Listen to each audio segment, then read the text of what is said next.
Hello बच्चों, आज हम सब पढ़ेंगे आवेशों के निकाय की कुल वैद्युत स्थितिज ऊर्जा। यानी Q1 आवेश जो हमारा ये बिंदु ए पर स्थित है। बिंदु ए से अनंत दूरी पर एक आवेश Q2 स्थित है। इस Q2 आवेश को Q1 के समीप लाने में किया गया कार्य वैद्युत स्थितिज ऊर्जा के बराबर होता है।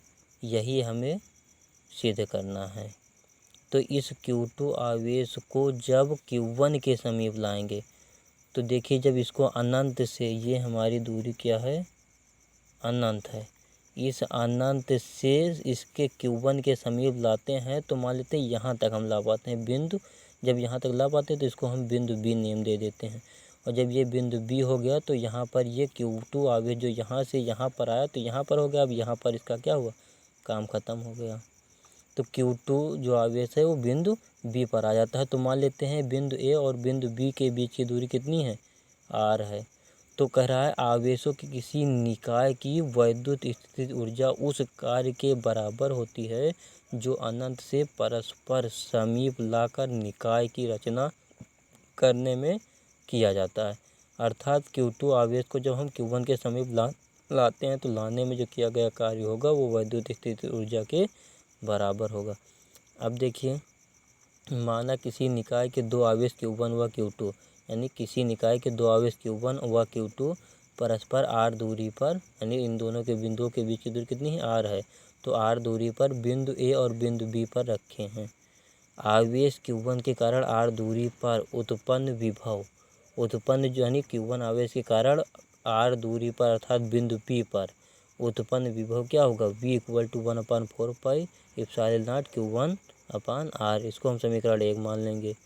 यदि आवेश Q2 को अनंत से बिंदु B तक लाया जाए तो लाने में किया गया कार्य क्या होगा, यानी बिंदु B तक, यानी Q2 आवेश को अनंत से बिंदु B तक लाने में जो किया गया कार्य है, किया गया कार्य इक्वल टू क्या होता है, आवेश गुणे विभवांतर। अर्थात लाने में किया गया कार्य इक्वल टू क्या होता है, आवेश गुणे उत्पन्न विभव, सॉरी विभवांतर नहीं होगा, विभव का कार्य इक्वल टू आवेश गुणे विभव हो जाएगा। तो W इक्वल टू किस आवेश को हम ला रहे हैं, Q2 को ला रहे हैं, तो इसलिए Q2 यहाँ पर हो जाएगा। W equal to Q2 into V हो जाएगा। विभव हमारा V है, आवेश Q2 है। तो V हमारा कहाँ, ये देखो, इस V का मान अर्थात समीकरण 1 का मान इस वाले इक्वेशन में V के स्थान पर रख देंगे। तो W इक्वल टू क्या हो जाएगा, Q2 गुणे V के स्थान पर हम क्या रख देंगे, 1/4 pi epsilon not Q1 upon R। तो 1/4 pi epsilon not Q1 upon R put कर देंगे। तो W इक्वल टू ये Q2 हमारा गुणे में है तो इसलिए इसको यहाँ ले आएंगे, Q1 के साथ गुणा कर देंगे तो हो जाएगा 1/4 पाई एप्सिलॉन नॉट Q1, और उसके बाद Q2 का गुणा Q1 से होगा तो हो जाएगा Q1 Q2 अपान R। इसको इक्वेशन नंबर 2 दे देंगे। यही जो किया गया कार्य जो है, यही वो वैद्युत स्थितिज ऊर्जा के बराबर होता है। तो यही ऊर्जा निकाय की वैद्युत स्थितिज ऊर्जा U के बराबर होती है। इसलिए U इक्वल टू क्या हो जाएगा, W के हो जाएगा। तो जब U W के बराबर होगा तो W के स्थान पर हम U रख देंगे तो U equal to 1/4 pi epsilon not Q1 Q2 upon R हो जाएगा। यही वैद्युत स्थितिज ऊर्जा ज्ञात करने का फार्मूला है। यदि किसी निकाय में 3 आवेश चित्र के अनुसार उनके कोनों पर स्थित हो तो निकाय की कुल वैद्युत स्थितिज ऊर्जा क्या होगी।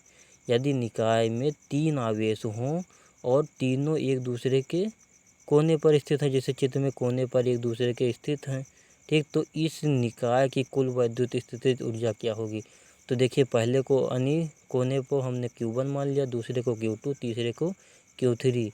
Q1 और Q2 के बीच की दूरी क्या है, R1 है। जैसे यहाँ पर Q1 और Q2 के बीच की दूरी क्या हमने ली थी, R3 ली थी। उसी तरह एक दूसरे आवेश के बीच की दूरी कुछ ना कुछ होगी ज़रूर, इसलिए Q1 और Q2 के बीच की दूरी क्या हो जाएगी, R1 हो जाएगी। Q2 Q3 के बीच की दूरी R2 हो जाएगी। Q3 Q1 के बीच की दूरी R3 हो जाएगी। R1 हो जाएगी, R2 और R3 हो जाएगी। तीनों दूरियां जो हैं ये बराबर भी हो सकती हैं और बराबर भी नहीं हो सकती, कुछ भी दूरियां हो सकती हैं इनकी।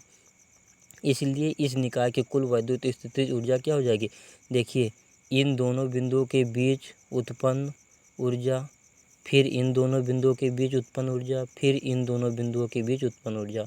अर्थात एक को हम U1, दूसरे को U2, तीसरे को U3 मान लें, तो कुल वैद्युत स्थितिज ऊर्जा क्या हो जाएगी, U = U1 + U2 + U3। पहले को प्लस तो दूसरे को माइनस, तीसरे को प्लस, अर्थात प्लस माइनस प्लस हो जाएंगे।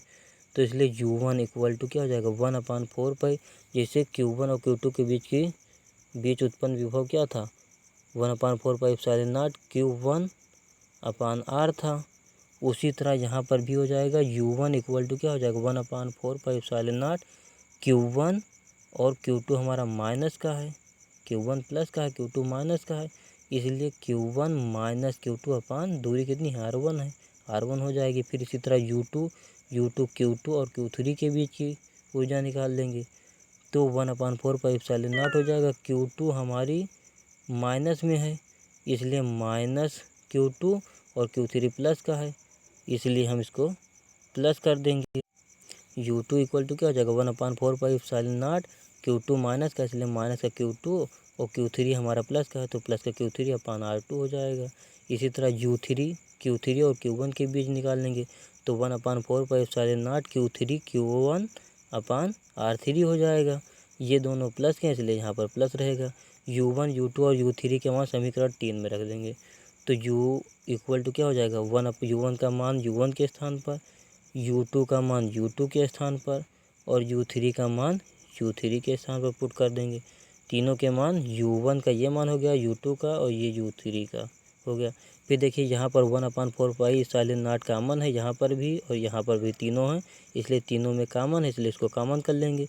जब कॉमन कर लेंगे तो ये माइनस और ये यहाँ आगे प्लस था, तो प्लस माइनस क्या हो जाएगा, यहाँ माइनस हो जाएगा, तो माइनस का Q1 Q2/R1।